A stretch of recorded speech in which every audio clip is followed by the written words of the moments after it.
Welcome to Oregon Photo Walks. I've had this lens, my 28-400, for over 2 years now, and I've shot, probably 1,000 photos, hundreds of hikes. I've done it in the rain, the wind, cityscapes, landscapes, wildlife, portraits. I mean, it's gone everywhere and done everything. So the question isn't whether it's a good lens. The question is, if you could only have one lens, is this the lens you would buy? And we're going to add a twist at the end of this video. I'm going to put this lens on my crop sensor camera and let you know what I think.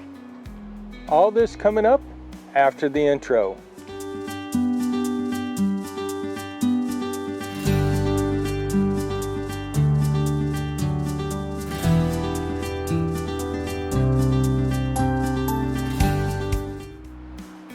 So 2 years, does it seem like you've had this lens for 2 years?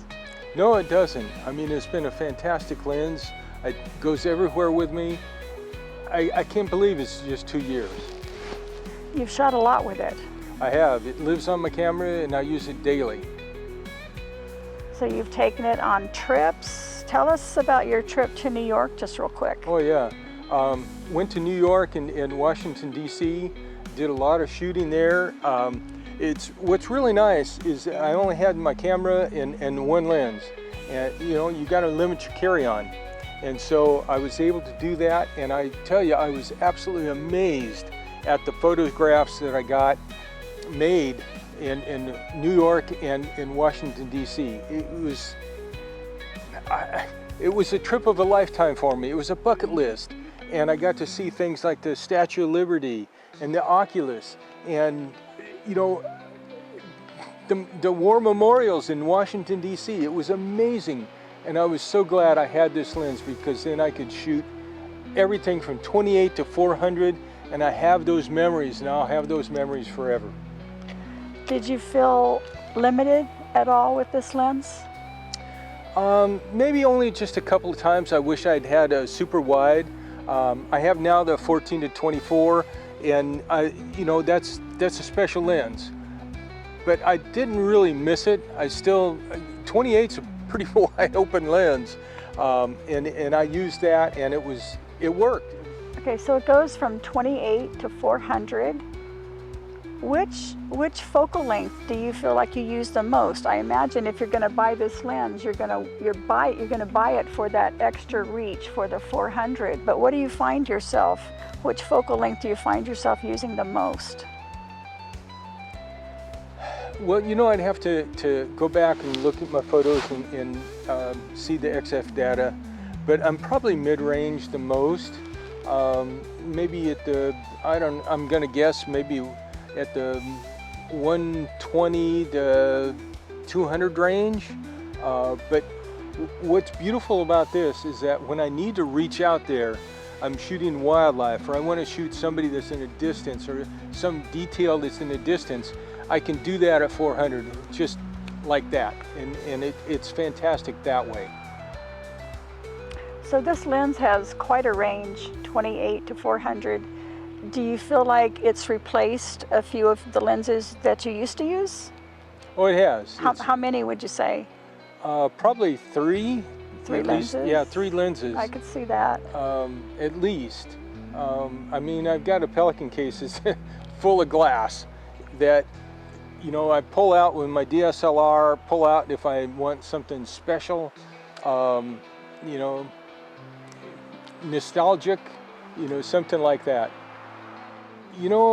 As far as this lens is concerned, yeah, I did go ahead, like I said, got the 14 to 24, so I have that super wide. The only limitation that I find with this lens is that it has an automatic f-stop between 4 and then 8 usually. And sometimes I shoot manual, and I want to have a lens that I control. And I've had to give up that control, and generally it's not an issue. Only just once in a while when I want to blur a background and I can't do it, or I need to change an f-stop for whatever reason, sometimes a slow light, and what I've had to do is increase my ISO. I increase my ISO, and my camera will compensate for that. I can keep a high shutter speed if I need it. I can, you know, change the focal length and make sure that I have a good shot, and I'm able to make that photograph. So I've developed a workaround on the automatic f-stop. That would be the only criticism I think I have of this lens, is that you do have to adjust to that, and most of the time it doesn't make any difference. I'm busy shooting, and you know, I can, the camera will control that f-stop for me, and it's not an issue. It's only once in a while, and then you know, I you know, maybe wish for a prime lens, or maybe one of those, you know, $4,000 or $5,000 lenses where I did have that manual control, but it's an instant. My 35 is an S lens as well, and my 14-24 is an S lens too. Amazing lenses, and you know, I use those. My 35 is my art lens, and you know, then like I was saying earlier, my 14-24, that's an S lens, and it's a super wide, and that's the one I use for landscapes, and it does amazing landscapes. But hey, this is all about the 28-400, and it's this is a one lens, you know, to rule them all.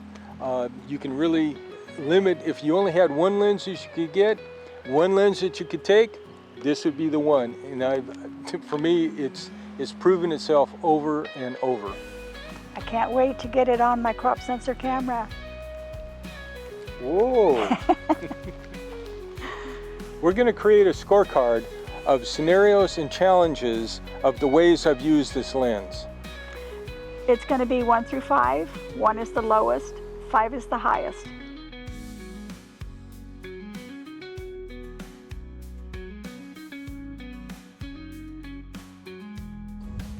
After using the Nikon 28-400 millimeter lens for 2 full years, I thought it would be fun to give it a report card.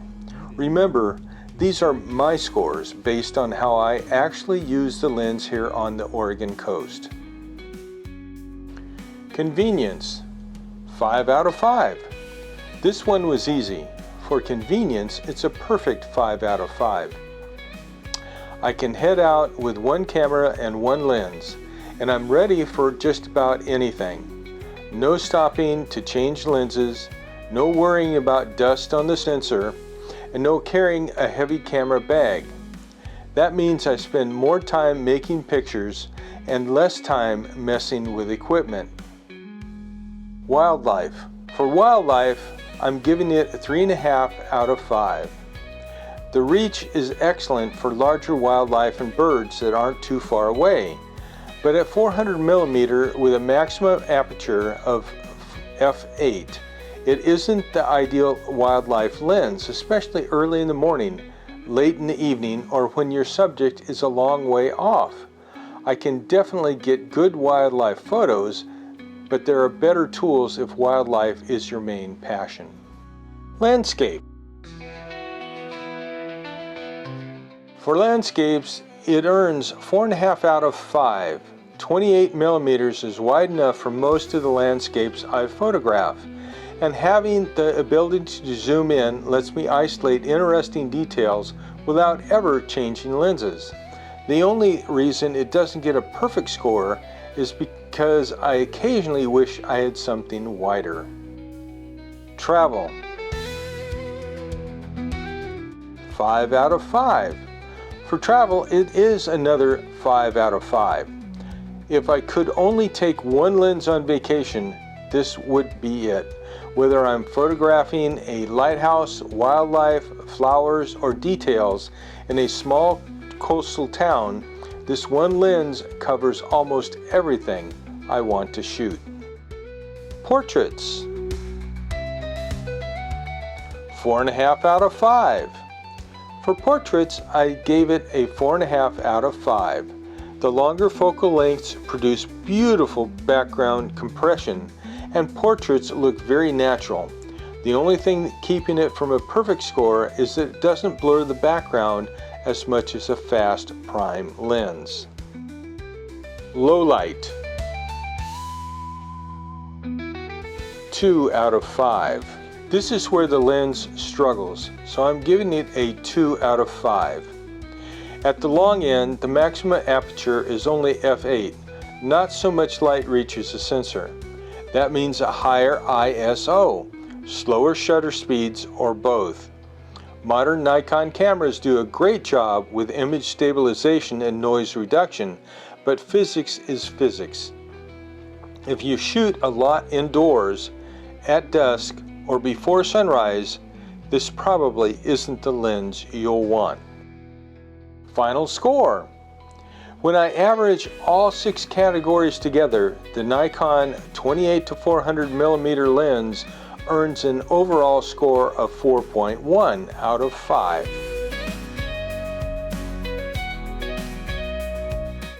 Could Nikon make it sharper? Sure. Faster? Absolutely. But every improvement would probably make it bigger, heavier, and much more expensive. For the way I photograph the Oregon coast, this lens has become the one I reach for more than any other. And after 2 years of real-world use, I'd buy it again without hesitation. So normally this lens, the NIKKOR 28-400, is Rick's territory, but I put it on my Z50 today, my crop sensor camera, and with the crop factor, this 28-400 has a full frame equivalent of approximately 42-600. So that's quite a reach. That is quite a reach. So I took some similar photos with it today, similar to the photos I took yesterday. I use a Tamron 18-400 on my DSLR.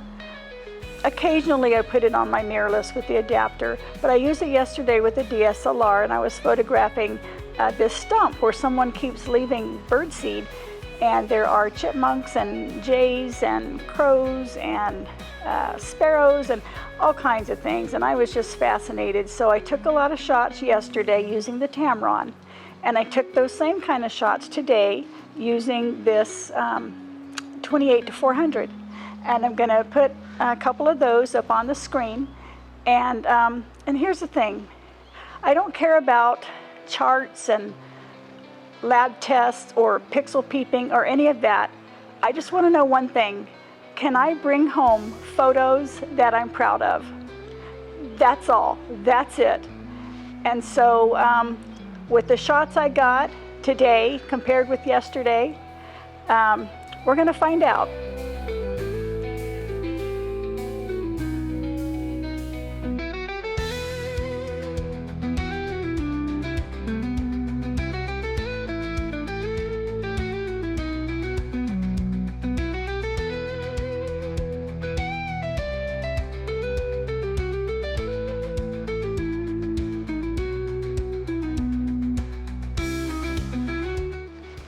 So after reviewing those photos of all the little wildlife critters on the stump, I'm very pleased. I am very pleased. I can understand why Rick is so happy with this lens. Yeah, it's very versatile. I love that zoom range. That's great. So after 2 years, would you buy this lens again? Absolutely. It's the lens to rule them all. It goes everywhere with me. Like I say, the only thing I'm waiting, if Nikon comes out with an S version of this, I'll take a look at that and see. But it's an amazing lens. It's a lot of fun, and it has such a nice range to it. I mean, you can get almost everything. Yeah, there are things that you want to have a prime lens for and things like that, and we've talked about that. But this is a fantastic lens. I hope you enjoy it. Okay, so I do want to say that you do need good light with this lens. It's not a fast lens. You can crank up the ISO, of course. And I do that. I pushed it all the way to 800. I had it up to 1600 for a few shots, but that, it handles it. Right. It's a camera. Right, and good software goes a long way. But aside from that, having this range is really helpful. I shoot mainly wildlife. That's what I get really excited about. I'm passionate about that. So a super zoom like this works really well for that genre.